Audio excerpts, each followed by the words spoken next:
फिर जो स्त्रियां उन्हें अपने नेत्रों से देखती थी उनके संबंध में तो कहना ही क्या है। जिन बड़भागिनी स्त्रियों ने जगत गुरु भगवान श्री कृष्ण को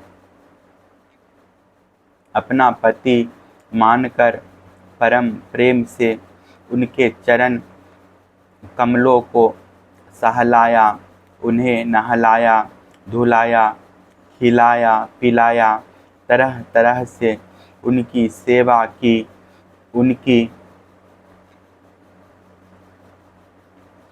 तपस्या का वर्णन तो भला किया ही कैसे जा सकता है।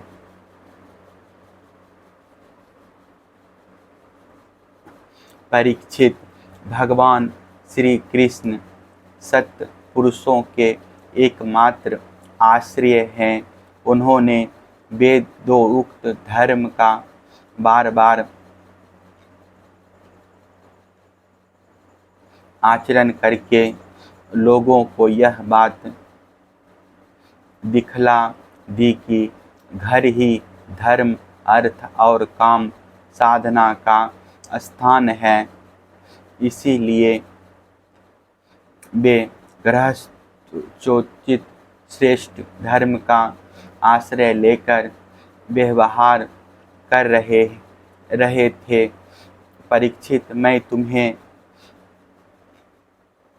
तुमसे कह ही चुका हूँ कि उनकी रानियों की संख्या थी 16,108। उन श्रेष्ठ स्त्रियों में से रुक्मणी आदि 8 पटरानियों और उनके पुत्रों का तो मैं पहले ही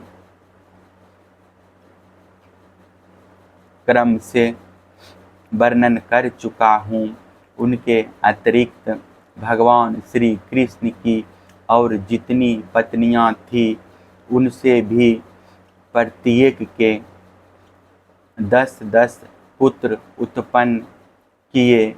यह कोई आश्चर्य की बात नहीं है कि क्योंकि भगवान सर्वशक्तिमान और सत्य संकल्प हैं। भगवान के परम पराक्रमी पुत्रों में 18 तो महारथी थे जिनका यश सारे जगत में फैला हुआ था। उनके नाम मुझसे सुनो। प्रद्युम्न, अनिरुद्ध,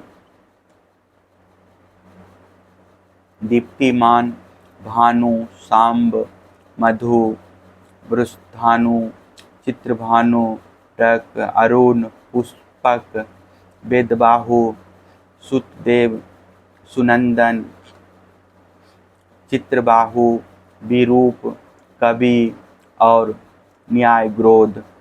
राजेंद्र, भगवान श्री कृष्ण के इन पुत्रों में भी सबसे श्रेष्ठ रुक्मिणी नंदन प्रद्युम्न जी थे। वे सभी गुणों में अपने पिता के समान ही थे। महारथी प्रद्युम्न ने रुक्मी की कन्या से अपना विवाह किया था। उसी के गर्भ से अनिरुद्ध जी का जन्म हुआ। उनमें 10,000 हाथियों का बल था। रुक्मी के दोहित्र अनिरुद्ध जी ने अपने नाना की पोती से विवाह किया। उनके गर्भ से वर्ज का जन्म हुआ। ब्राह्मणों के श्राप से पैदा हुआ मूसल के द्वारा यदुवंश का नाश हो जाने पर एकमात्र वे ही बच रहे थे। ब्रज के पुत्र हैं प्रतिबाहु, प्रतिबाहु के सुबाहु, सुबाहु के संतसेन और संतसेन के सत्यसेन। परीक्षित, इस वंश में कोई भी पुरुष ऐसा ना हुआ जो बहुत सी संतान वाला ना हो तथा जो निर्धन, अल्पायु और अल्पशक्ति हो। वे सभी ब्राह्मणों के भक्त थे।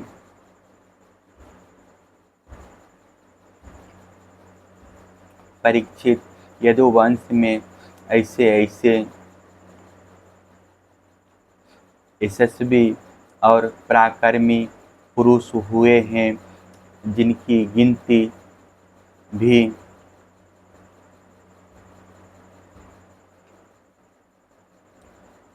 हजारों वर्षों में पूरी नहीं हो सकती। मैंने ऐसा सुना है कि यदुवंश के बालकों को शिक्षा देने के लिए 3 करोड़ 88 लाख आचार्य थे। ऐसी स्थिति में महात्मा यदुवंश शिरोमणि की संख्या तो बताई ही कैसे जा सकती है। स्वयं महाराज उग्रसेन के साथ एक नील के लगभग सैनिक रहते थे। परीक्षित, प्राचीन काल में देवासुर संग्राम के समय बहुत से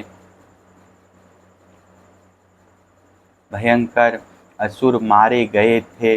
वे ही मनुष्यों में उत्पन्न हुए और बड़े घमंड से जनता को सताने लगे। उनका दमन करने के लिए भगवान की आज्ञा से देवताओं ने ही यदुवंश में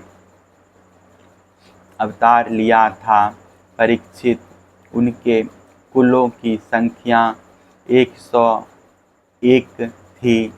वे सब भगवान श्री कृष्ण को ही अपना स्वामी एवं आदर्श मानते थे।